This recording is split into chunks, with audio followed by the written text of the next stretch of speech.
انسان کی زندگی میں جو چیزیں اسے بہت زیادہ نقصان دیتی ہیں اور بہت پیچھے چھوڑ دیتی ہیں، دنیاوی معاملات سے لے کر روحانی، اخلاقی، قلبی اور قرب الہی کے معاملات تک کو جو چیزیں نقصان پہنچاتی ہیں، ان میں ایک بڑی چیز غفلت ہے۔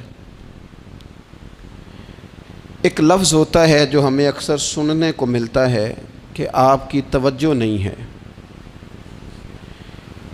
یہ ڈھیر سارے لوگوں کا مطالبہ ہوتا ہے، اہل خانہ بھی مطالبہ کرتے ہیں، کئی موقع پر والدین بھی مطالبہ کرتے ہیں، غرباء بھی مطالبہ کرتے ہیں کہ امیروں کی ہماری طرف توجہ نہیں ہے۔ اور یہ بڑی لازمی سی بات ہے کہ کسی چیز پر جب توجہ رہتی ہے تو وہ چیز بہتر ہو جاتی ہے، اور جب عدم توجہی کا لوگ مظاہرہ کرتے ہیں تو وہ معاملہ خراب ہو جاتا ہے۔ یہ جو عدم توجہ ہے اسی کو غفلت کہتے ہیں، اور جب انسان کے مزاج پر غفلت طاری ہوتی ہے اور غفلت اس پر پوری طرح غلبہ کر لیتی ہے تو پھر اس کی زرخیز زمین کو وہ بنجر کرتی ہے۔ غفلت انسانی دل کے لیے بڑی نقصان دہ چیز ہے اور انتہائی تکلیف اور ضرر کا باعث ہے۔ دلوں پر جو قحط نازل ہوتا ہے، قحط، ویران ہو جاتے ہیں دل، اور جو دلوں پر خشکی نازل ہوتی ہے کہ طبیعتیں خشک ہو جاتی ہیں، یہ غفلت کی وجہ سے ہوتی ہے۔ جو لوگ غافل ہو جاتے ہیں نا، اپنے معاملات کا دھیان نہیں رکھتے، دیکھیں نا، آپ کو کھانا کھاتے بھی غافل نہیں ہونا چاہیے۔ اگر کھانا بھی غیر معتدل کھا لیا جائے تو وہ انسان کی طبیعت کے لیے باعث ضرر بن جاتا ہے، نقصان کا باعث بنتا ہے۔ بات کرتے ہوئے بھی غافل نہیں ہونا چاہیے، کئی دفعہ جملے ایسے نکل جاتے ہیں جو انسان کے لیے پھر شرمندگی کا باعث بنتے ہیں۔ انسان کو غافل ہو کر کوئی کام نہیں کرنا چاہیے، غافل ہو کر، مدہوش اور بے ہوش ہو کر نہیں۔ غفلت دل کو ویران کرتی ہے، طبیعت میں خشکی لاتی ہے۔ غافل کبھی نہ بنے۔ قرآن مجید فرقان حمید نے ارشاد فرمایا کہ اقترب للناس حسابہم، فرمایا لوگوں کے حساب کا وقت قریب آ گیا، وہم فی غفلۃ معرضون، اور وہ ابھی بھی غفلت میں منہ پھیرے ہوئے ہیں۔ ٹائم آ گیا حساب دینے کا، لیکن وہ ابھی بھی غافل ہیں۔ ہمارے جو زیادہ تر نقصان زندگی میں ہوئے ہیں وہ صرف ہماری غفلت کی وجہ سے ہوئے۔ ہم نے چیزوں پر توجہ نہیں دی، چیزیں گڑبڑ ہو گئیں۔ جس آدمی نے پھول لگائے ہوں، پھل لگائے ہوں، کھیتی لگائی ہو، وہ دانہ ڈال کے پانی دے کے فارغ نہیں ہو سکتا، اسے توجہ کرنی پڑتی ہے۔ اور کسی نے کہا تھا مالی جیندے ہون تو پھر بوٹے سوکھدے نہیں۔ اگر موجود ہونا ان کو سینچنے والا، رکھوالی کرنے والا، تو پھر ان کی جڑیں کبھی خشک نہیں ہوا کرتی۔ ہماری جو غفلتیں ہیں یہ بڑی ضرر کا باعث ہیں، نقصان کا باعث، اور مجبوری معاف ہوتی ہے، غفلت معاف نہیں ہوتی۔ اسکول میں پڑھتے تھے، مدرسے میں پڑھتے تھے، تو ایک مجبوری ہو گئی جی، خدا نہ خواستہ گھر میں کوئی پریشانی ہو گئی تو اساتذہ اس پر سزا نہیں دیتے۔ کوئی خوشی کا موقع ہے گھر میں، فیملی میں کسی کی شادی ہے، اساتذہ اس پر سزا نہیں دیتے۔ لیکن اگر کبھی پتہ چلتا تھا نا کہ یہ گھر سے تو آیا تھا لیکن مدرسے نہیں آیا، یہ اسکول نہیں آیا، رستے میں غافل ہو گیا، تو یہ بات خوفناک تھی۔ یہ قابل سزا جرم تھا کہ تو غافل ہو گیا اپنی پڑھائی سے، تو گھر سے آیا اور یہاں نہیں آیا۔ غفلت قابل سزا ہوتی ہے، مجبوری کی معافی ہوتی ہے۔ ہمارا آج کل جو مسئلہ ہے وہ غفلت کا ہے۔ ڈھیر سارے لوگ ہیں، سمجھدار بھی ہیں، سیانے بھی ہیں، معاملہ فہم بھی ہیں، باشعور بھی ہیں، تعلیم کی ڈگریاں بھی رکھتے ہیں، لیکن اگر ان کی زندگیوں کی تکلیفوں کو دیکھا جائے اور بے آباد روح کو دیکھا جائے اور سجدوں سے ان کی دوری کو دیکھا جائے تو ایک ہی بات سمجھ میں آتی ہے کہ پتہ سارا ہے لیکن لے ڈوبی ہے غفلت، توجہ نہیں کی۔ لائق بچہ بھی نالائق ترین زندگی گزارتا ہے، اس لیے کہ اس کے لائق ہونے کے ساتھ ساتھ اس کا توجہ کرنا بھی تو ضروری ہے نا۔ نرے لائق کا کیا فائدہ اگر وہ محنتی نہیں، اگر وہ توجہ ہی نہیں کرتا، اپنا سبق دھیان سے سنتا پڑھتا ہی نہیں، تو جتنا مرضی لائق ہو پیچھے رہ جائے گا۔ اور کئی نالائق ہوتے ہیں، رٹا لگا کے پاس ہوتے ہیں، پر چلو رٹا تو لگاتے ہیں نا، محنت تو کرتے ہیں نا، جد و جہد تو کرتے ہیں۔ کئی نالائق جد و جہد کے باعث آگے گزر جاتے ہیں، اور کوئی اسی چکر میں رہ جاتے ہیں، میں بڑا لائق ہوں، کل پڑھ لوں گا، پرسوں پڑھ لوں گا، ہفتہ تیاری کر کے پاس ہو جاؤں گا۔ اپنی زندگی سے غفلت کا پردہ اٹھائیں، اور غفلت اس کے لیے فیصلہ کرنے کی ضرورت ہوتی ہے، پلاننگ کرنے کی نہیں، فیصلہ کرنے کی ضرورت ہوتی ہے کہ میں نے اب غفلت کرنی۔ ہم نہ جب بھی کوئی پروگرام بناتے ہیں تو منصوبہ بندی شروع کر دیں، منصوبہ بندی نہ کریں، فیصلہ کریں، کہیں کہ میں نے غافل نہیں ہونا۔ غفلت غرق دنیا کا نام ہے، اپنے آپ کو غفلت سے بچائیں۔ آپ دیکھیں حضرت کعب بن مالک رضی اللہ تعالیٰ عنہ فرماتے ہیں، بخاری میں موجود ہے، فرماتے ہیں کہ جنگ میں پیچھے رہ گیا تھا، میرا خیال تھا کل چلا جاؤں گا، گھوڑے اور سواریاں میرے پاس تیز ہیں، مضبوط ہیں، پرسوں چلا جاؤں گا، تیزی سے بھاگ کے میں پہنچ جاؤں گا، میں قافلے کے ساتھ شامل ہو جاؤں گا، لیکن بس تھوڑی سستی ہو گئی، ذرا غفلت ہو گئی۔ آپ فرماتے ہیں جب سب لوگ چلے گئے حضور علیہ السلام کے ساتھ جہاد میں اور میں پیچھے رہ گیا، تو پھر جب چند دن گزر گئے اور محبوب کے واپس آنے کا ٹائم ہو گیا، تو اب میں غور کرتا سمجھتا تو مجھے مدینے میں یہاں بزدل لوگ نظر آتے، اور کون نظر آتے؟ جو منافق تھے، وہ منافق بزدل دکھائی دیتے، یا مجھے عورتیں اور بچے دکھائی دیتے۔ میں پریشان ہوا، حضور واپس آ گئے۔ جنہوں نے بہانے کیے تھے نا منافقین نے، یہ مجبوری تھی اس لیے نہیں جہاد پہ گئے، یہ جنہوں نے بہانے کیے تھے انہیں مل گئی معافی، اور میں نے سچ بولا، میں نے کہا یا رسول اللہ میں غافل ہو گیا تھا۔ اب کہتے ہیں میں نے جب کہا نا حضور سستی ہو گئی تھی، ذرا غفلت ہو گئی، تو بندہ محبوب سے ہی غافل ہو جائے، بندہ وہیں سے غافل ہو جائے۔ جو دم غافل سو دم کافر، سانو مرشد اے ہو پڑھایا۔ جب کہا نا حضور وہ غلطی ہو گئی، کوئی مجبوری نہیں تھی، تو فرماتے ہیں باقیوں کو معافی مل گئی، میرے ساتھ حضور ناراض ہو گئے۔ ایک دن نہیں، 2 دن نہیں، 50 دن حضور ناراض رہے۔ مدینے کی گلیوں نے مجھے پہچاننا چھوڑ دیا، در و دیوار سے مجھے یوں لگتا تھا کہ میں پردیسی ہوں۔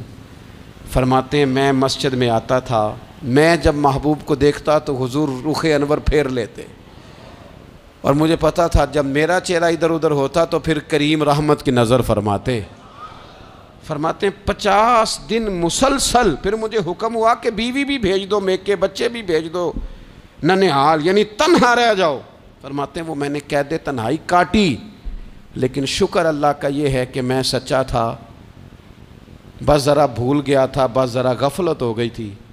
تو فرماتے ہیں پھر اللہ تبارک و تعالیٰ نے میرے اوپر فضل یہ فرمایا کہ میری توبہ کا اعلان رب نے قرآن مجید میں فرمایا۔ تو غافل نہ بنے کبھی بھی، ہمارا نہ مسئلہ یہ ہے، اور آپ نے ناراض نہیں ہونا۔ ڈھیر سارے لوگ غافل ہو جاتے ہیں،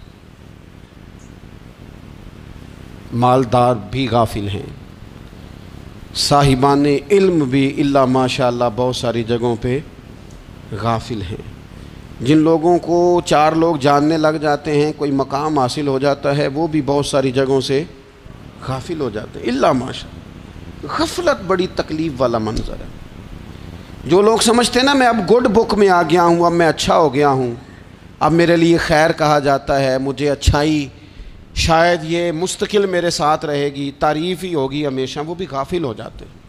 اور یہ غفلت ٹھیک نہیں ہوتی۔ وجہ دیکھنی چاہیے کس وجہ سے انسان کو وقار مل رہا، عزت مل رہی۔ اپنی زندگی سے غفلت کو اتار پھینکیں۔ تھوڑی دیر کی تو غفلت ہوتی ہے، لمبی تو نہیں۔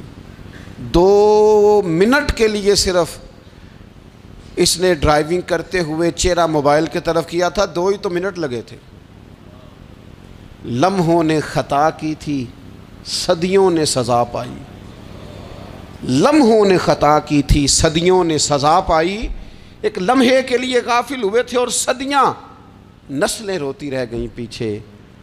بچے تڑپتے رہ گئے، اہل خانہ پریشان رہ گئے، ماں باپ ساری زندگی روتے رہے، لیکن یہ 2 منٹ کے لیے یہ غفلت جو ہے یہ بڑی تکلیف والا معاملہ. اپنی زندگی سے غفلت کو اتارنا ہے، غافل نہیں بننا، ہر وقت توجہ اور ساری باتوں پہ توجہ. بعض اوقات لوگ ایک طرف توجہ کر کے ایک طرف سے غافل ہو جاتے ہیں. نہ، توجہ ہمہ پہلو رکھنی ہے. ہمارے ذمے جتنے بھی حقوق ہیں ان سب پر توجہ، ہر چیز کا خیال. ایسا نہ ہو کہ عبادت کرتے رہ جائیں اور حقوق العباد ہم سے چھوٹ جائیں، اور حقوق العباد اتنے زیادہ ادا کریں. ایک صاحب مجھے کہنے لگے ایک دفعہ بڑے وثوق کے ساتھ کہنے لگے جی معاذ اللہ ثم نہیں جی ٹائم ملتا پھر نماز دا کی کریے، روزی کمانا بھی تو عبادت ہے نا. تو میں نے کہا آپ نے عبادت کرنا ایک حصہ قبول کیا ہے، آپ نے کل عبادت نہیں قبول کی. عبادت کل ہے، ہمہ پہلو. ایک حصہ آپ قبول کر کے نکل گئے اور باقی آپ نے چھوڑ دی. تو کسی ایک طرف سے بھی غافل نہیں ہونا. جتنی ذمہ داریاں ہیں، جتنی ڈیوٹیاں ہیں، ان سب کا خیال. اور جو بڑا آدمی ہوتا ہے، بڑا گھر میں بڑا ہو، قبیلے میں بڑا ہو، علاقے میں بڑا ہو، ادارے میں بڑا ہو، کلاس میں بڑا ہو، جو بڑا ہے اس کی تو ساری آنکھیں کھلی ہوئی ہونی چاہیے. ایک ایک پر اس کی نظر ہونی چاہیے کہ میری کہاں ضرورت ہے، کہاں مجھے اشک شوئی کرنی ہے، کس کے ساتھ میں نے کس طرح محبت کا رویہ رکھنا ہے. غافل نہ بنے. اچھا جی اب کیسے پتہ چلے گا کہ ہم غافل ہیں؟ یہ کیسے پتہ چلے گا؟ آپ کسی بندے سے بھی پوچھ لیں حالات کیا ہیں تو کہتا ہے اللہ کا شکر ہے کبھی کسی کا دل نہیں دکھایا، اللہ کا شکر ہے جی زمانہ ہو گیا 5 نمازیں پڑھتا ہوں، اللہ کا شکر ہے جی. کیسے پتہ چلے گا غافل ہیں؟ پہلی علامت ہمارے علماء اور صوفیاء نے غافل بندے کی لکھی ہے. اس آئینے میں نے اور آپ نے اپنا آپ دیکھنا ہے. غافل بندے کی پہلی علامت یہ ہوتی ہے کہ وہ دنیاوی کاموں میں چست ہوتا ہے اور اللہ اور اس کے رسول کی فرما برداری میں سست ہوتا ہے. یعنی نماز کے وقت تو اسے نیند ستاتی ہے، پریشانی ہوتی ہے، لیکن اگر کسی جگہ مال مل رہا ہو، پیسے مل رہے ہوں، وہاں جانا ہو تو پھر اسے کوئی چیز بھی تنگ نہیں کر. دنیاوی کاموں میں چست ہوگا، یعنی ٹی وی کے آگے، موبائل کے آگے وہ گھنٹوں بیٹھا ہوا ہے. اور اگر اسے 25 منٹ قرآن پاک سننا پڑ جائے، اگر اسے 20 منٹ دینی محفل میں بیٹھنا پڑ جائے، اگر اسے کہا جائے کہ تو 20 رکعت نماز نفل ادا کر، دنیاوی کاموں میں چست ہے، دینی کاموں میں، یہ غفلت کی پہلی علامت. پھر ذاتی معاملات پہ پیسہ خرچ کرنا ہو تو ڈھیر سارا ہے، کسی غریب کی مدد کرنی ہو تو. وہ ہمارے ایک دوست ہیں، وہ اکثر کہا کرتے ہیں، وہ کہتے ہیں آج کل کسی سے کہنا فلائی کام میں، دینی کام میں، کسی کی مدد میں کچھ 4 پیسے خرچ کرنے ہیں تو لوگ کہتے ہیں ہاتھ تنگ ہے. ہاں کوئی سستا پلاٹ ملتا ہو نا، اور اگر یہ سمجھ آ جائے کہ وہ مجبور ہے بیچارہ بیچنے والا، تو پھر کہتے ہیں میں 2-3 دوستوں کو پھاڑ لے سن. ذاتی کاموں میں جب بندہ چست ہو اور دینی کاموں میں سست ہو تو مطلب یہ ہے کہ بندہ غافل ہے. پہلی علامت غفلت کی. اور غفلت کی دوسری نشانی یہ ہے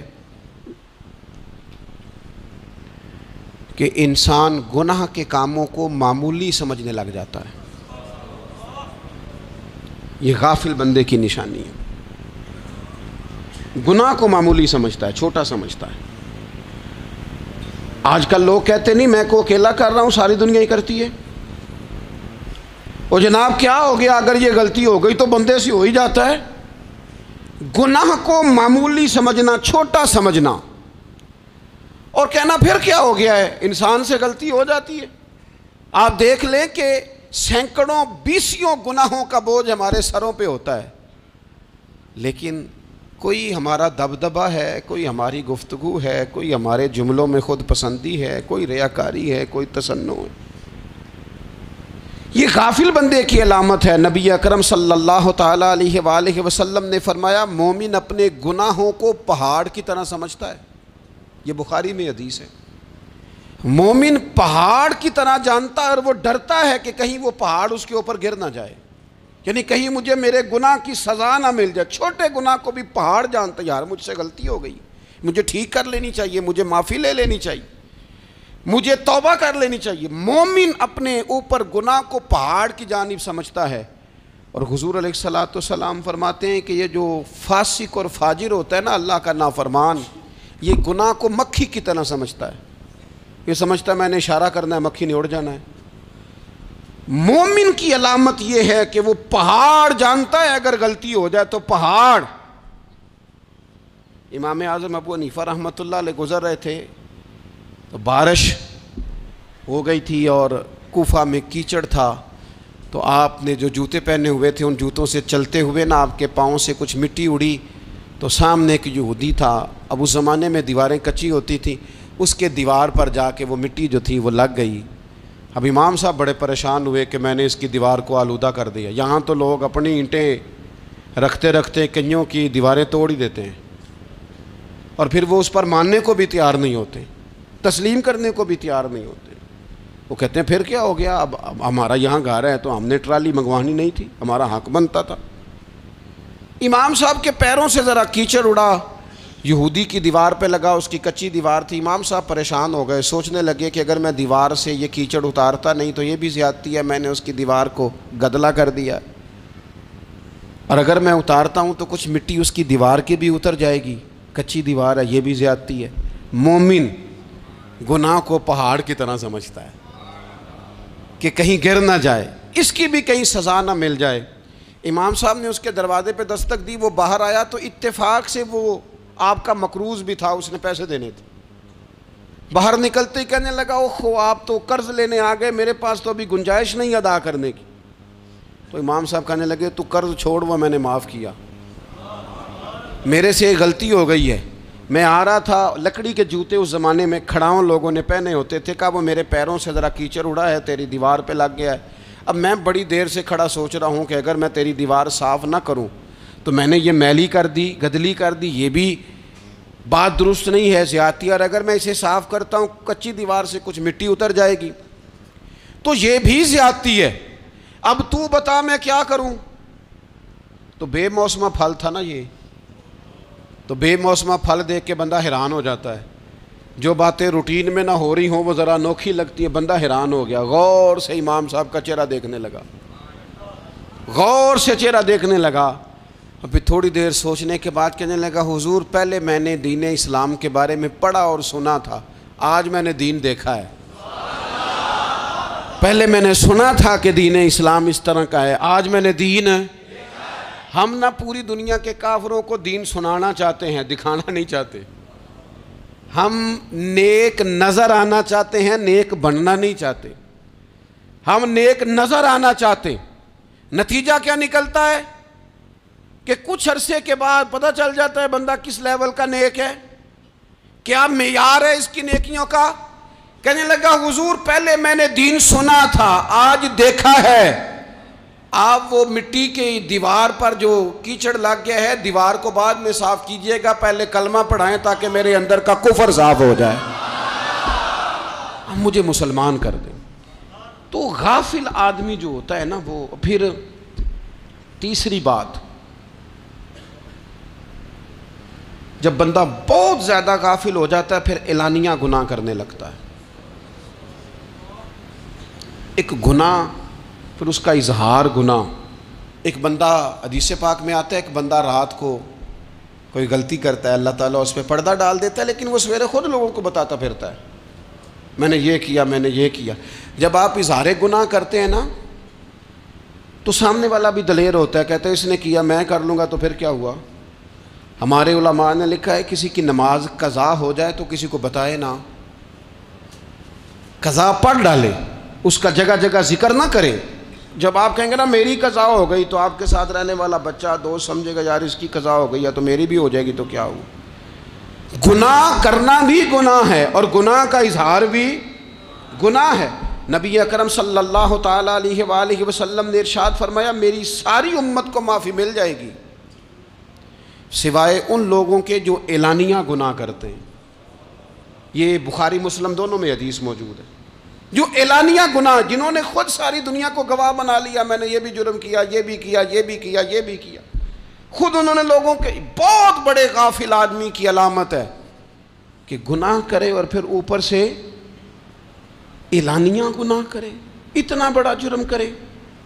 پھر چوتھی علامت اگر ہم دیکھنا چاہیں کہ ہم غافل تو نہیں، تو غافل بندے کی چوتھی علامت یہ ہوتی ہے کہ وہ فضول کاموں میں وقت بڑا ضائع کرتا ہے، فضولیات میں، ادھر بیٹھے ہیں ادھر بیٹھے ہیں، یہاں گپ شپ ہو رہی ہے، وہاں موبائل دیکھا جا رہا ہے، پھر کچھ ٹائم ملا ہے تو پھر کہیں دور دراز کسی ہوٹل پہ کھانا کھانے چلے گئے، پھر کچھ ٹائم ملا تو چلو نکلتے ہیں ذرا کوئی ہفتہ سیر کر آتے ہیں، یہاں گپ شپ ہے، فلاں کو ڈسکس کر لیتے ہیں، فلاں کے بارے میں بات کر لیتے ہیں، سیاسی تبصرے کر لیتے ہیں، یہ تھوڑی گفتگو ہو جاتی، چلے محلے داروں پہ تبصرہ شروع کرتے ہیں، کون روٹی زیادہ کھا رہا ہے اور کس کے پاس پیسے زیادہ آ گئے، چلو جا کے پتہ کرتے ہیں، حالانکہ یہ پتہ نہیں کرنا چاہیے تھا، پتہ تو اس کا کرنا چاہیے تھا جو بیچارہ کل سے بھوکا ہے، خبر تو اس کی رکھنی چاہیے تھی جس بیچارے کے گھر میں بچوں کے لیے پہننے کو کپڑے موجود نہیں ہیں، اس پر تبصرہ یہ کرتے ہیں کہ یہ محنت کیوں نہیں کرتے، اور اگر کسی پر اللہ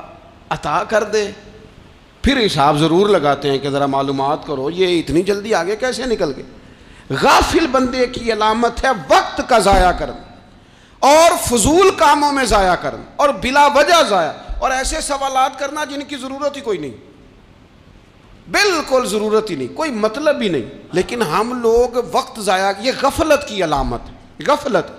اللہ والوں کی علامت کیا تھی؟ ایک بات انہوں نے زندگی میں لے لی، سیکھ لی، پھر ساری زندگی اسی پہ گزار دی۔ ان کا ارادہ تھا نا کشکول سیدھا کیا۔ کچھ لوگ ساری زندگی لیکچر قبول لے کے سن کے پھر بھی سمجھنے کو تیار، یہ غافل دل کی علامت ہے۔ اس لیے نبی پاک صلی اللہ تعالیٰ علیہ وسلم نے فرمایا دو نعمتیں ایسی ہیں جن میں اکثر لوگ غفلت میں ہیں، ایک صحت اور دوسری فراغت۔ لوگ بلا وجہ وقت ضائع کرتے ہیں۔ اللہ نے صحت دی ہے، کسی خیر کے کام میں لگائیں۔ اگر آپ کے پاس فارغ وقت ہے تو قرآن پاک کو یاد کریں، ترجمہ اور تفسیر سے پڑھیں، محبوب پاک علیہ السلام کی احادیث کو یاد کریں، اللہ والوں کی باتیں سنیں۔ وقت ملے تو عبادات میں لگائیں، نوافل میں لگائیں، تلاوت میں لگائیں، ذکر اذکار میں لگائیں، اور پھر اللہ مزید توفیق عطا کرے تو کسی کے بھلے میں وقت لگائیں، گلی سے کوئی کانٹا اٹھائیں، کوئی روڑا اٹھائیں، کوئی کسی کی مدد کریں۔ لیکن یہ غافل ہونے کی علامت ہے کہ اپنے وقت کو ضائع کرنا۔ اور پھر اسی طرح غفلت کی پانچویں علامت یہ ہے کہ اگر بندے کو دنیا سے پورا پیار ہو جائے، یعنی شب قدر میں بھی آ کے کہتا ہے یا اللہ کبھی پیسے دے دینا، شب برات والے دن بھی کہتا ہے کہ مالک اگر کبھی کوئی ایسا سبب لگ جائے نا، یعنی بیت اللہ شریف کے سامنے کھڑے ہو کے بھی اگر اس نے مال ہی مانگنا ہے وہاں بھی اس نے یہی سوال کرنا ہے، حب دنیا اتنی غالب آ جائے تو یہ غافل ہونے کی علامت۔ دنیا ضرورت ہے، مقصد نہیں ہے، دنیا کی حاجت ہے، مقصد نہیں ہے، یہ مقصود نہیں۔ اور جب لوگ فقط دنیا کے مال کو، دولت کو، نبی پاک علیہ السلام نے فرمایا وہ لعنتی ہے جو درہم اور دینار کا بندہ بن گیا ہے، پیسوں کا بندہ بن گیا ہے، مل جائے تو خوش ہوتا ہے، نہ ملے تو تکلیف میں آ جاتا ہے۔ یہ غافل بندے کی علامت۔ مومن تو وہ ہوتا ہے کہ دولت رزق حلال ضرور کماتا ہے تاکہ کسی کے آگے ہاتھ نہ پھیلانا پڑے، کوشش ضرور کرتا ہے، پر دنیا کو جیب میں جگہ دیتا ہے، دل میں نہیں دیتا۔ اس کی جگہ جہاں ہے اسے وہاں رکھتا ہے، اسے دل میں جگہ، دل تو ایک ہے، اس میں رب و رسول کو بسائیں گے یا کسی اور کو بسائیں گے؟ تو حب دنیا یہ غافل ہونے کی بہت بڑی علامت ہے۔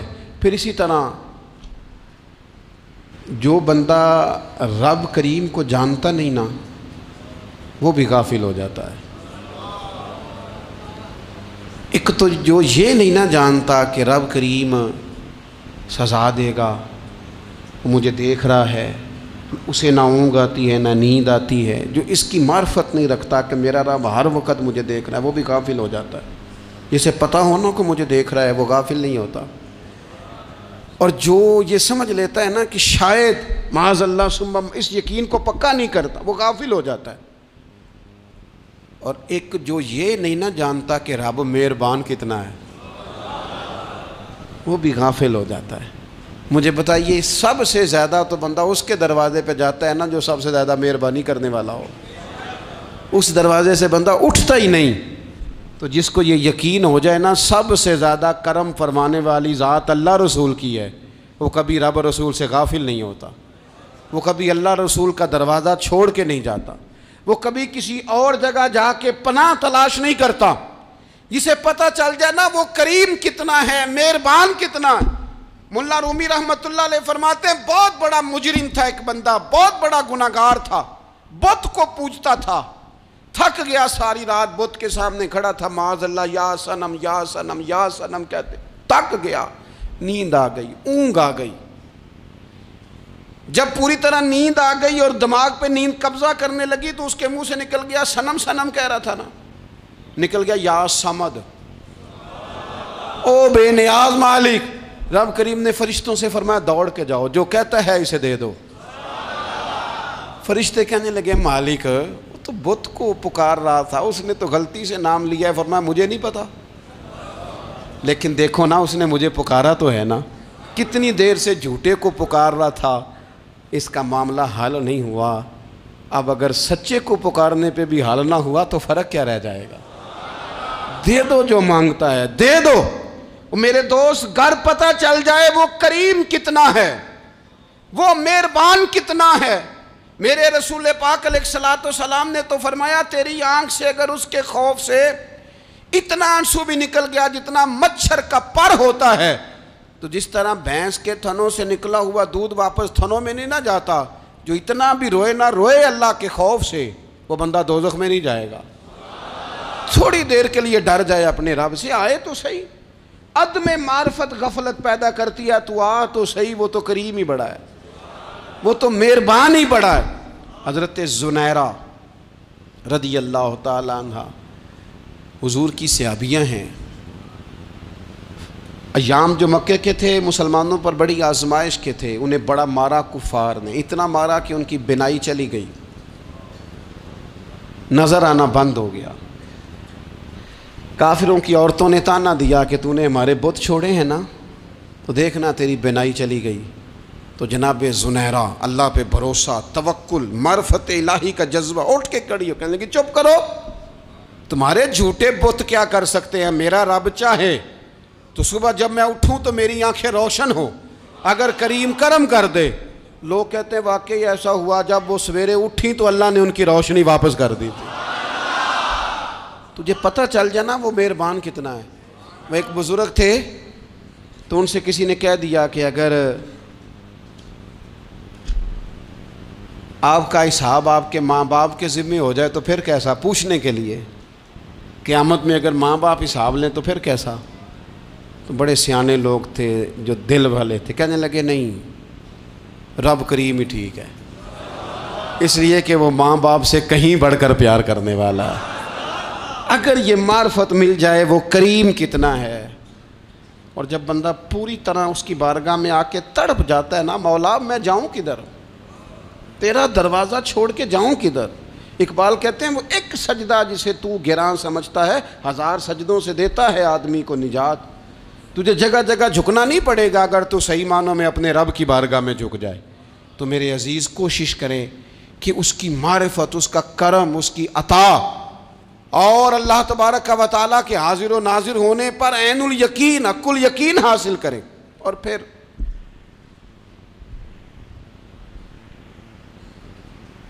آٹھویں بات یہ ہے کہ غافل لوگوں کی صحبت بھی بندے کو غافل کر دیتی ہے۔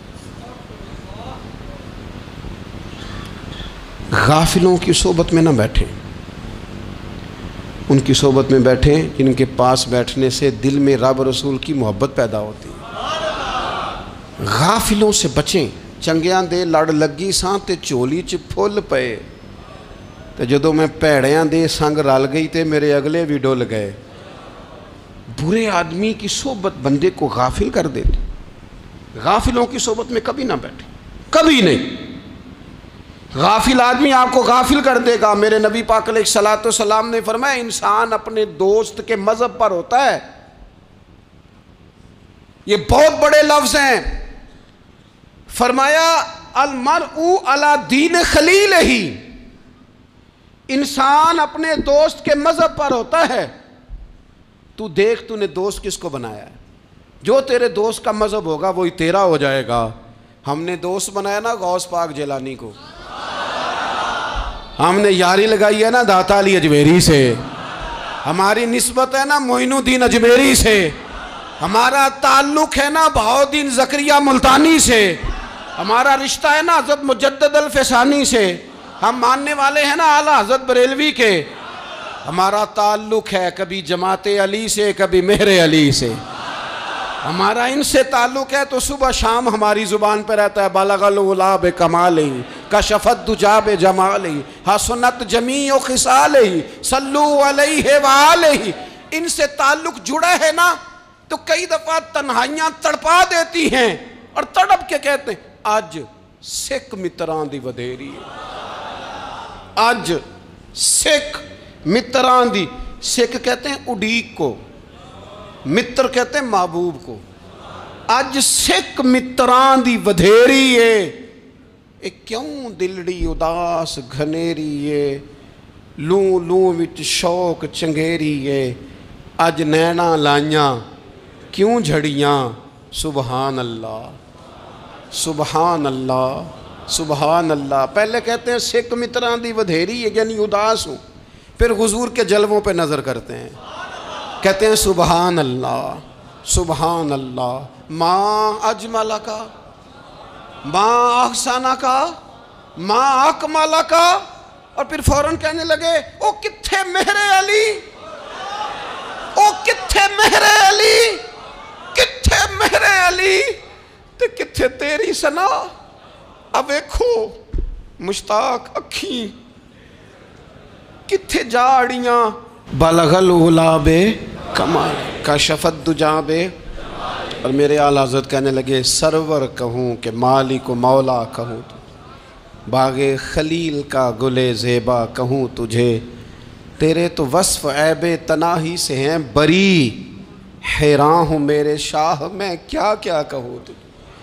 غافل آدمی کی علامت ہے برے لوگوں کی صحبت میں، خبردار ان کے پاس نہ بیٹھنا جن کے پاس بیٹھنے سے تمہارے دلوں میں اولیاء اللہ اللہ کے بندوں کی عداوت پیدا ہو، خبردار خبردار ان کے پاس نہ بیٹھنا جن کے پاس بیٹھنے سے تمہارے دلوں میں حضور کی اولاد پاک کے بارے میں شک پیدا ہو، خبردار اس شخص کے پاس نہ بیٹھنا جو امام حسین ابن علی کے بارے میں کوئی کمزور بات کرتا ہو، بچنا، خبردار اس سے بچنا جو حضور کے صحابہ کے بارے میں بات کرے، بچنا بچنا اس سے، جو سیدنا ابو بکر صدیق کے بارے میں کوئی، دیکھو کیا مقدر ہے صدیق و فاروق کے، جن کے گھر ہی رحمتوں کے خزینے میں، بھلا کیا کہا نبی پاک، حضور نے فرمایا میرے اوپر جس نے نیکی کی تھی بدلہ دے دیا ہے، یہ جو میرے ابو بکر صدیق ہے نا، ان کو میں اللہ کی بارگاہ میں لے جاؤں گا، کہوں گا مالک تو ہی بدلہ عطا فرما۔ ایک ہاتھ میں جناب صدیق کا ہاتھ پکڑا، ایک میں حضرت عمر کا ہاتھ پکڑا، اور حضور مسجد نبوی سے باہر آ رہے ہیں، دیکھنے والے کی زبان سے بے ساختہ سبحان اللہ نکل گیا، کیا شان ہے کیا مقدر ہے، تو حضور علیہ السلام رک گئے، اور روک کے فرمایا تو حیران ہو رہا ہے نا، تو حیران ہو رہا ہے نا کہ میں نے ایک ہاتھ میں ابو بکر کو پکڑا ہے، ایک میں عمر کو پکڑا ہے، فرمایا قیامت میں جب میری قبر کھلے گی تو میں اسی طرح قبر سے نکلوں گا، اس طرح میدان محشر میں آؤں گا، خبردار حضور کے وفاداروں کے وفادار رہنا، ان کے وفادار رہنا، ان کے وفادار رہنا۔ بڑا عجیب دور آیا ہے، ہم نے یہ دور دیکھا ہے کہ لوگ حضور کے صحابہ کے بارے میں بھی بات کریں گے، اب نبی پاک کی اولاد پاک کے بارے کو بھی ڈسکس کیا جائے گا۔ اپنا منہ تو دیکھ، اپنی حیثیت دیکھ، اور پھر وہ بندے دیکھ جن کو اللہ نے چن کے اپنے محبوب کی غلامی کے لیے حضور کے قریب بٹھایا ہے۔ تو بچنا ایسے لوگوں سے، پرہیز کرنا، خبردار عقیدہ ستھرا رکھنا، عقیدہ ستھرا رکھنا، صاف رہنا، پاکیزہ رہنا، غافلوں کی صحبت سے بچنا۔ بڑا ڈرتے ہیں اللہ سے، دعائیں مانگتے ہیں، یا اللہ نسلوں میں بھی وہی بندے پیدا فرما جو عقیدے پکے رکھنے والے ہیں، وہ بندے پیدا فرما ہماری نسلوں میں۔ ایک وہ بندہ بھی غافل ہو جاتا ہے جو امیدیں لمبی لگا لیتا ہے، جن کے منصوبوں میں دولت بھی ہوتی ہے، گھر بھی ہوتا ہے، اولاد کا بڑا ہونا بھی ہوتا ہے، پوتے پوتیاں نواسے نواسیاں دیکھنا بھی ہوتا ہے، یہاں بھی گھر وہاں بھی گھر، یہ سیر، یہ سارا کچھ ہوتا ہے، لیکن رب کی بارگاہ میں پیش ہونا جن کے پیش نظر نہیں ہوتا۔ لمبی امیدیں۔ حضرت مولا علی شیر خدا فرمایا کرتے تھے، میں تم پر دو باتوں کا خوف کھاتا ہوں، جو ڈر آتا ہے، ایک یہ کہ تم خواہش کی پیروی کرو گے، جو نفس کی خواہش ہوگی اس کے پیچھے لگ جاؤ گے، اور ایک کہ تم لمبی لمبی امیدیں باندھو گے، اتنے سال جینا ہے، اتنے 100 سال جینا، یہ کرنا ہے وہ کرنا ہے۔ منصوبہ بندی کریں مستقبل کے لیے، وہ بری نہیں، لیکن تیاری رکھیں، تیاری رکھیں، اس بات کا بھی خیال رکھیں کہ اللہ کی بارگاہ میں حاضر ہونا۔ یہ غفلت کی چیزیں ہیں جو بندے کو غافل کر دیتی ہیں۔ جو لوگ اللہ کا ذکر نہیں کرتے وہ بھی غافل ہو جاتے ہیں، اور جو فضول باتیں زیادہ کرتے ہیں نا، ہنستے زیادہ ہیں۔ فَلْيَضْحَكُوا قَلِيلًا وَلْيَبْكُوا كَثِيرًا، قرآن کہتا ہے زیادہ رویا کرو، کم ہنسا کرو۔ نبی پاک علیہ الصلوۃ والسلام سے پوچھا تھا حضرت عقبہ بن عامر نے کہ یا رسول اللہ نجات کس چیز میں ہے؟ تو نبی پاک علیہ الصلوۃ والسلام نے فرمایا ایک تو اپنی زبان قابو میں رکھو، دوسرا فرمایا اپنے گھر میں ٹھہرے رہو، تمہارا گھر تمہارے لیے کافی ہو، فضول نہ نکلو گھر سے، اور تیسرا فرمایا اپنی خطاؤں پہ رویا کرو۔ کثرت کلام اور فضول کلام اور بلا وجہ یہ بندے کو غافل کرتا ہے، دل کو سخت کرتا ہے۔ یہ چند چیزیں ہیں جو انسان کو غفلت میں ڈالتی ہیں۔ اپنے آپ کو ان چیزوں سے بچائیں اور غفلت کو توڑیں۔ آپ کے ذمے، میرے ذمے جو حقوق و العباد ہیں ان کا پتہ کریں، جو اللہ رسول کے حقوق ہیں ان کی خبر دیکھیں، ہماری جو ذمہ داریاں ہیں ہم کس طرح انجام دے رہے ہیں اس پر توجہ کریں، اپنے معاملات کو ٹھیک کریں۔ ہم انسان ہیں، کوتاہیاں تو رہ جائیں گی، لیکن جب کوشش کریں گے تو پھر رب تعالیٰ مدد بھی فرمائے گا۔ ایک بات اور کرنی ہے، ایک تو میں نے عرض کیا غفلت کو توڑنا، ایک دوسری بات قرآن مجید کا ایک سبق اور، جب غفلت توڑنی ہے تو پھر لازمی طور پر ایک کام کرنا پڑے گا۔ میں نے یہ عرض کیا تھا کہ پلاننگ نہیں کرنی، فیصلہ کرنا ہے۔ تو فیصلہ کرنا ہے تو کرنا کیا ہے؟ پھر قرآن حکیم نے سورہ بقرہ میں کہا فَاسْتَبِقُوا الْخَيْرَاتِ، یعنی تم نیکیوں کی طرف دوڑو، جلدی جلدی نیکیاں کرو، فٹافٹ، دیر نہ کرو۔ فٹافٹ سے مراد یہ نہیں کہ نیکی جلدی جلدی کر جاؤ، یعنی ٹال مٹول نہ کرو خیر کے کام میں، کل کریں گے پرسوں کریں گے، عمرہ کر رہے ہیں پھر نیکی ہیں، حج کر رہے ہیں پھر نیکی ہیں، بچے بیال ہوں پھر میں نیک ہوں، یہ تھوڑا سا یہ کام ٹال مٹ۔ فاستبقوا الخیرات، نیکیوں کی طرف دوڑو، جلدی کرو، بھاگو۔ نبی پاک صلی اللہ تعالیٰ علیہ وسلم نے فرمایا 5 چیزوں کو 5 چیزوں سے پہلے غنیمت جانو۔ حضور علیہ الصلوۃ والسلام فرمانے لگے ایک تو تم جوانی کو نہ بڑھاپا آنے سے پہلے پہلے غنیمت سمجھ لو۔ نبی کریم صلی اللہ تعالیٰ علیہ وآلہ وسلم ارشاد فرمانے لگے کہ اپنی صحت کو غنیمت جان لو بیماری آنے سے پہلے پہلے۔ پھر حضور علیہ الصلوۃ والسلام فرمانے لگے اگر اللہ نے تمہیں مال دیا ہے، وسعت دی ہے، تو نیکی کر لو، خرچ کر لو اللہ کے راستے میں، خدا نہ خواستہ تم پر غریبی آ جائے۔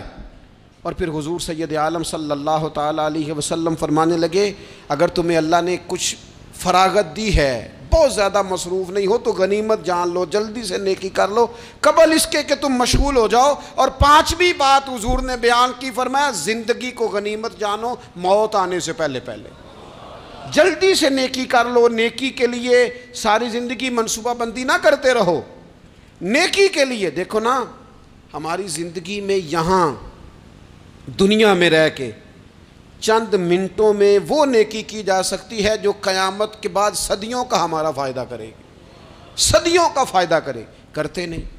پلاننگ کر رہے ہیں، منصوبہ بندی کر رہے ہیں، بس تیاری کر رہے ہیں، بس حضرت آپ دعا کر دیں، اللہ تعالیٰ دعائیں بھی قبول فرمانے والا ہے، لیکن جو نیکی نصیب ہوتی ہے اسے جلدی سے کر گزریں، اسے فٹافٹ کریں۔ میں ایک گاؤں میں گیا، اب تو خیر وہ دور نہیں رہا، یہ 10-15 سال 20 سال پہلے نا جو نوجوانوں کی مصروفیات ہوتی تھیں ان میں سے ایک مصروفیت یہ ہوتی تھی کہ گندم لے کے چکی پہ جانا ہے، آٹا پسوا کے لانا ہے۔ یہ ایک بڑی، چونکہ سبھی گھروں کے اندر سال کے لیے گندم سٹاک کر لی جاتی تھی، تو گندم لے کے جانا یہ ایک ڈیوٹی ہوتی تھی۔ ایک نوجوان ایک گاؤں میں، اس کی مجھے تعریف سننے کو ملی، تو ایک بوڑھی اماں کہنے لگی یہ تو بڑا نصیباں والا ہے، سارے دا آٹا پیا لے ہوندا ہے۔ اور آتے جاتے پوچھ لیتا ہے کہ اماں کوئی کہنے لگی میرے بچے باہر ہوتے ہیں، یہ مجھے دوائی بھی لا دیتا ہے شوگر کی، میں مریضہ ہوں. یعنی خیر جتنی ہو سکے جتنی. میرے ایک سنگی ہیں تو سڑک پہ کوئی بندہ کھڑا ہوتا ہے نا، اللہ تعالیٰ انہیں سلامت رکھے، بندہ کھڑا ہوتا ہے تو کہتے ہیں میں اس سے پوچھ لیتا ہوں بابا جی کدھر جانا ہے، فلانی جگہ جانا ہے، تو کہتے ہیں میں موٹر سائیکل پہ بٹھا لیتا ہوں. بندہ دیکھ کے مجھے سمجھ آ جاتی ہے ضرورت مند ہے، کوئی چور نہیں کوئی ڈاکو نہیں، ضرورت مند ہے. میں اسے منزل تک نیکی جتنی میسر آئے، جس حد تک میسر آئے. کیا کہا ہمارے نبی پاک علیہ السلام نے؟ حضور نے ہم سے فرمایا کچھ نہ ہو سکے تو بات ہی مسکرا کے کر لینا، اس پر ہی اللہ صدقے کا ثواب عطا کر دے. فاستبقوا الخیرات، جلدی سے نیکی کر لو. اپنے نامہ اعمال میں روز نیکیاں جمع کرو، کوئی نہ کوئی خیر کا کام روز کرو اور جلدی سے کرو. صحیح مسلم میں حدیث ہے، نبی پاک صلی اللہ تعالیٰ علیہ وسلم فرمانے لگے جلدی جلدی نیکی کے کام کر لو ان فتنوں سے پہلے جو اندھیری رات کے حصوں کی طرح فتنے ہوں گے. فرمایا اس وقت حال یہ ہوگا کہ آدمی صبح مومن ہوگا شام کو کافر ہو جائے گا، شام کو مومن ہوگا تو صبح کافر ہو جائے گا. اور فرمایا لوگ دنیا کے بدلے اپنا دین تک بیچ ڈالیں گے. معاذ اللہ جھوٹی قسمیں نہیں کھائی جاتی، جھوٹا قرآن مجید نہیں لوگ اٹھا لیتے. لوگ دنیا کے لیے دین بیچ ڈالیں گے. اس سے پہلے جب فتنے اتنے زیادہ ہو جائیں اس سے پہلے نیکی کر لو، کوئی خیر کا کام کر لو، جلدی سے کچھ ایسا کر لو. حضرت عقبہ بن حارث رضی اللہ تعالیٰ عنہ فرماتے ہیں یہ دیکھیں ہمارے نبی پاک علیہ السلام کی سیرت کیا ہے، حضور کا اسوہ کیا ہے، نبی پاک علیہ السلام ہماری تربیت کس طرح کرتے ہیں. حضرت عقبہ بن حارث رضی اللہ تعالیٰ عنہ کہتے ہیں ہم نے نبی پاک علیہ السلام کے ساتھ نا عصر کی نماز پڑھی، یہ صحیح بخاری میں موجود ہے. فرماتے حضور سلام پھیرتے ہی فوراً اٹھ کے گھر تشریف لے گئے. یہ ہمارے لیے نا انوکھی بات تھی، غیر متوقع تھی، پہلے کبھی ایسا ہوا نہیں. سلام پھیرا نماز کا، حضور جلدی سے تشریف لے گئے. اب ہم حیران تھے اور حیرت انگیز طور پر حیران تھے کہ کریم اتنی جلدی تشریف لے گئے. تھوڑی دیر ہوئی حضور واپس آ گئے تو محبوب پاک علیہ السلام فرمانے لگے گھر میں نا ایک چھوٹی سی ڈلی، ایک چھوٹا سا ٹکڑا سونے کا پڑا تھا، مال آیا تھا سارا صدقہ کر دیا، وہ تھوڑا سا پڑا تھا، اچانک مجھے یاد آیا وہ تو پڑا رہ گیا. تو حضور فرمانے لگے میں نے کہا کہیں ایسا نہ ہو جائے کہ ساری رات گزر جائے اور میرے گھر میں پڑا ہی رہ جائے، میں جلدی سے جا کے اسے خیرات کر دوں. میں نے خیرات کیا پھر میں واپس آ گیا ہوں. جلدی سے نیکی، جلدی سے نیکی کر لی جائے. ہم بڑا انتظار کر رہے ہیں، بڑا لمبا ہمارا پروگرام ہے، ہمارے پاس ٹائم ہی بڑا ہے. کسی نے کان میں کہہ دیا ہے تیرے پاس بڑا وقت ہے، ابھی تو بڑی عمر پڑی ہے، ابھی تو جناب او میرے بھائی یہ لوگوں کے کہنے کی باتیں ہیں. پھر پتہ ہی نہیں چلتا حالات کس طرح کے ہو جاتے ہیں اور کیا معاملات انسان کے ساتھ درپیش ہوتے ہیں. جتنی خیر میسر آئے، جتنا بھلا میسر آئے، جتنی انسان کو توفیق ملے. میں نے بزرگوں کو دیکھا اپنے اصحاب کو، پہلے وہ خدام سے کہتے کہ میں سونے لگا ہوں اور پابند کرتے لوگوں کو کہ فلاں وقت، بزرگوں کو میں نے دیکھا اپنے، وہ پابند کرتے لوگوں کو کہ فلاں وقت میں موجود ہوں گا آنا، خود پابند فرماتے. اور پھر جب بیدار ہوتے نا تو سب سے پہلے خدام کو بلا کے پوچھتے کوئی مہمان تو نہیں آیا؟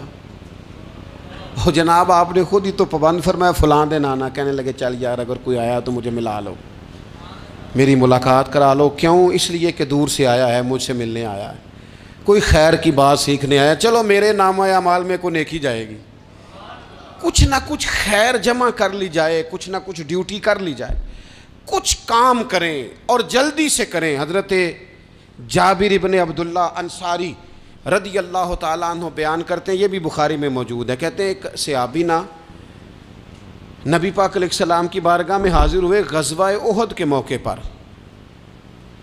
اور حال ان کا یہ تھا کہ وہ کھجور کھا رہے تھے اور کھجور انہوں نے منہ میں رکھی ہوئی تھی.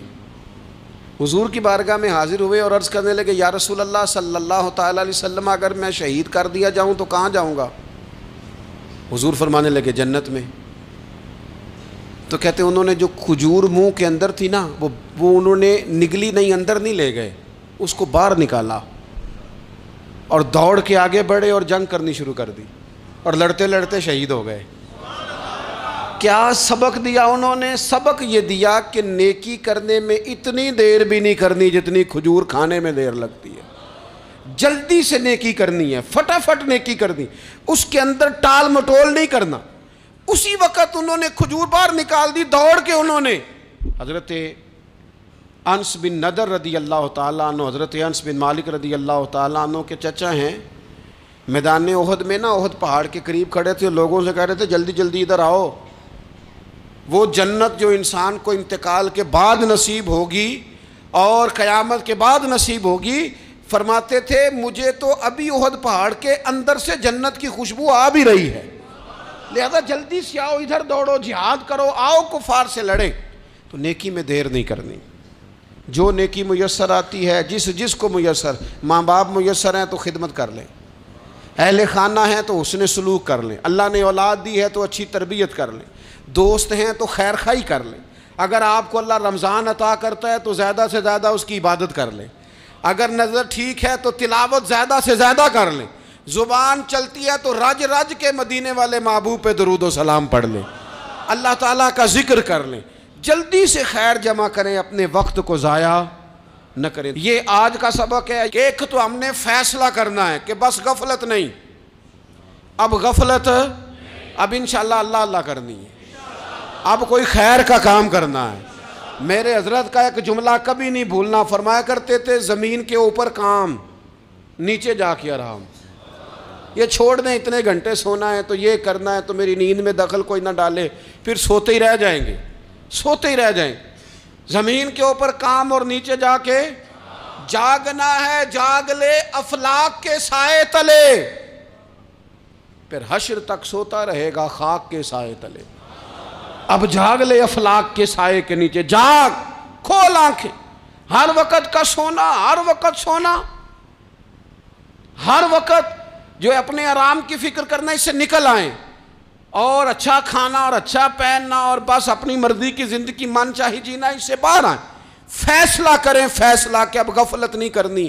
اگر اللہ نے کوئی صلاحیت دی ہے تو اسے دین کے کام پہ لگانا ہے، کوئی ڈیوٹی کرنی ہے، کوئی خدمت کرنی ہے۔ دیکھو خدمتیں ہو رہی ہیں، صدیق اکبر مال دے رہے ہیں، عثمان غنی مال دے رہے ہیں، مولا علی نے تلوار پکڑی ہے، میدان میں جا رہے ہیں، فاروق اعظم گلی گلی نگر نگر رسول اللہ کے دین کی پہرے داری کر رہے ہیں، حضرت جناب سیدنا سلمان فارسی ابو ذر غفاری حضور کی مسجد میں جھاڑو دے رہے ہیں، اور بلال حبشی وہ نبی پاک کی مسجد میں اذان پڑھتے پڑھتے رب نے اتنا عروج فرمایا کہ کعبے کی چھت پہ کھڑے ہو کے بھی اذان پڑھنی شروع، انہوں نے اذان دے دی۔ تو کوئی کام کرنا ہے، غفلت کو توڑنا ہے اور نیکی کرنی ہے، ذرا جلدی جلدی خیر کا کام کرنا ہے، نہیں ایسے نہیں، فٹافٹ۔ کیسے جی؟ فٹافٹ۔ تو فٹافٹ کام کریں خیر کا، جلدی جلدی۔ تو یہ خیر کا کام فٹافٹ، جلدی جلدی اور بڑی جلدی اور دوڑ دھوپ کے، اور جب آپ کرتے جائیں گے نا تو پھر اللہ تعالیٰ مواقع بناتا جائے گا۔ آپ سے میری اپیل ہے، بالخصوص میرے ساتھ جو وابستہ سنگی ہیں، جو پیار کرنے والے ہیں، دو باتیں آج آپ نے لے کے جانی ہیں گھر۔ یہی لنگر ہے، یہی آپ کے لیے دعا ہے، یہی ہمارے بزرگوں کا فیض ہے، یہی نصیحت ہے کہ آپ نے یہ دو باتیں لے کے جانی ہیں۔ غفلت توڑ دینی ہے، فیصلہ کرنا ہے کہ آج کے بعد غافل نہیں ہونا، اور دوسری یہ بات لے کے جانی ہے کہ نیکی جلدی جلدی، فٹافٹ فیصلہ، فٹافٹ نیکی، ایک کر کے پھر انشاءاللہ دوسری کر کے پھر انشاءاللہ تیسری کر کے پھر انشاءاللہ چوتھی، یہ شروع کرنی ہے، اور آپ دیکھیں گے اللہ تعالیٰ مہربانی فرمائے گا، مدد کرے گا۔